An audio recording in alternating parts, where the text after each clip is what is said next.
কিরে এই সুরের বাচ্চা, বাপের টাকা নিয়ে তো হাট বাজার করে খুব খেয়েছিস। আর আমি যখন কাজের জন্য গেছি তখন কাজ তো আমার ফিসলি গেছি রে বোকাচুদা।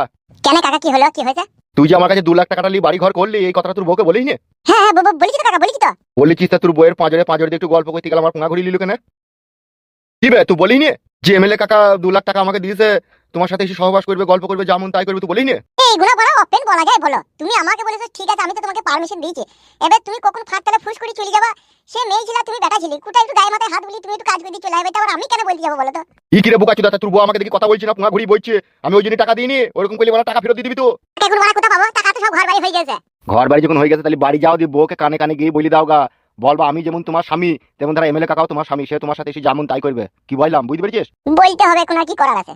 কি রে পয়সা মাংনা এলো না কি বে? 2 লাখ টাকা গান্ধী মার্কা লোড লিচিস, 500 টাকা লোড, শালাকে মারবো কোন স্যান্ডেলে কইরে।